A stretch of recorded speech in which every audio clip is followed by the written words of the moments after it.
The biggest danger of social media and technology in and of itself is just the ability for us to quieten down our souls.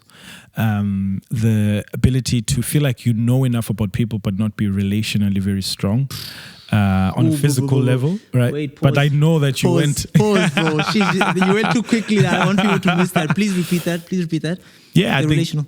I think it's, you feel like you know stuff about people, but actually you don't.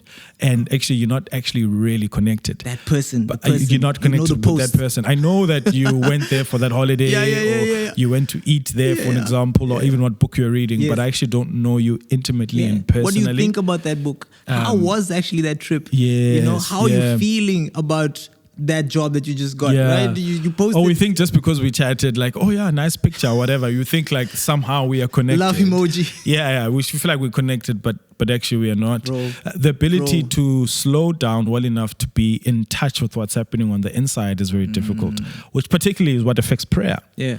It's you feel overwhelmed, or you feel like you haven't done it in a long time, or you just feel like, what am I actually going to say to the Lord today? You know what I'm saying? And it's just because social media is every 5 minutes I have, I'm picking up my phone and I'm checking what email I have, or I'm checking the latest news article, or you'll just find me on YouTube, or I might just go scroll on TikTok. So like every time there's any level of boredom, I'm on this thing, trying to make sure that it's feeding my need for entertainment or my need to know. You said earlier, you just sparked this thought. You said earlier that you teach the algorithm, right? Yeah, what to give you. Yeah. What if the algorithm is also teaching you now? Of course, that's the danger, right? That's always the danger with anything, and I think the reason why I advocate for healthy relationship with social media is. And what we do in our family is that once a week we're off social media. Yes. And so what it does for us, it actually realigns us relationally in the family, but also it just gets us to think about what we actually think about the world, about each other, about the stuff that even we speak about in this podcast. It gives us a time to shut down the world and to shut down everything else, and gives us time to actually just be ourselves. Just give yourself time to be bored, and give myself time to be unreachable, and gives me time to actually say, I haven't spoken to Marvin in a long time, and so I'm not going to pick up my phone and just quickly send you a message. I should just get to think about that. And so like, why haven't I spoken? And it gives me this time to actually relax my mind and to relax my soul, to be quiet long enough, and for me just to be bored, and to be able to deal with that. And I think there's just something about like having a quiet space in your heart, in your mind, that allows for flourishing. If you think of our guy that we used to listen to, Johnny, the ruthless elimination of Harry writer guy. I just got his latest one actually. Johnny, or what's it called? Be like Jesus, do what he did. Something like that. Okay. That book. JMC. I have it. Yeah. Please.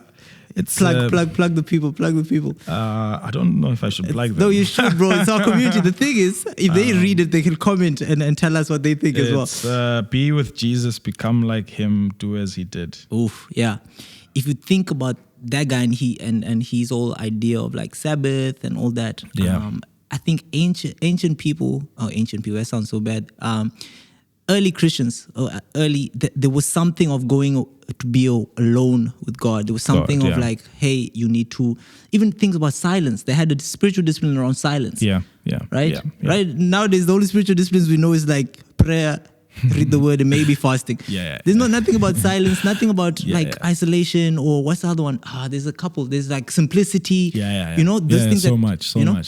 You're going to become a monk, bro. I might. Guys, you must keep me close to this technology, because it's a real temptation. I blame myself. I'm giving you too much. You put me onto JC. Catholic preaching and teaching Catholics, and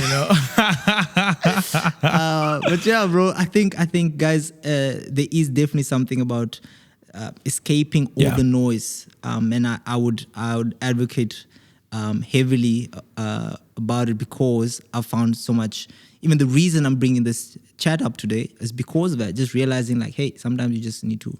And if it's going to increase, the more hard lined we're going to have to be. Like your stance on what Sunday still? Yeah.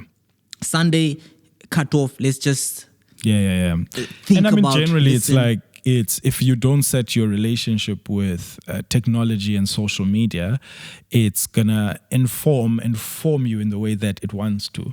And so you got to put the necessary boundaries and figure out actually what is my relationship with social media going to be like. And for some people it's email, some people it's news articles, some people it's Instagram, some people it's TikTok, whatever it is in all of these things, YouTube, or even just a relationship with your phone, right? Bro, exactly. You know, and for us it's a constant conversation. What is our relationship with our phones? You know, can we sit at a dinner table and reply to some couple of messages? And how do you handle that with the fact that you had a long day and this is the only time when you actually get to reply? Because if you don't, tomorrow it just it piles up. And so how do we handle, you know, all of those things well? But if you don't set the necessary boundaries with your relationship with technology, especially your cell phones, it's going to form you in a way that isn't good. And maybe as a generation, we are always in a hurry. Maybe as a generation, we're always asking these big questions because we just don't have enough time to not allow other stuff to tell us what to think and what to do. And just be with ourselves. And maybe just be bored. And not bored, but maybe quiet enough to be able to listen to us and be able to give space for God. God is always speaking, bro. But just for you to remember what He said and what He's saying. You know what I'm saying? Totally. And maybe we need to figure out, mostly for me, this conversation, Marvin, is obviously technology, but how it affects our discipleship and then how it affects our witness to the world. Maybe it's a conversation we'll continue to have. Definitely. I think, bro, technology is increasing, AI is coming. I would even touch on how anxiety is connected to this. Depression is connected to this. All this mental illness things that is so going much stuff, addictions. It's how it's affecting relationships as well. You know, marriages and just what do you call? What's the English word for like general relationships, friendships, and all that stuff? Community. Well, guys, I think we're gonna end it there. What you have any parting shots around this? Maybe something to leave the people with. I think obviously I don't know, man. I think if you need to get out of social media, you should. I'm not saying everybody should be, but you know, just know yourself. Know yourself. And set the necessary boundaries because you know yourself. You know. But also, man, there's a need for more Christians using that thing to reach the world. I'm not saying everyone must go like post sermons on there. I don't. And I don't want to. But other people should. But you know, particularly for me, I use it for the podcast and all of those things, and hopefully it brings in a lot more conversations. But you know, just be aware of who you are, set the necessary boundaries. But I think it's one of the greatest tools the Lord has given us for us to reach people and make this world a better place.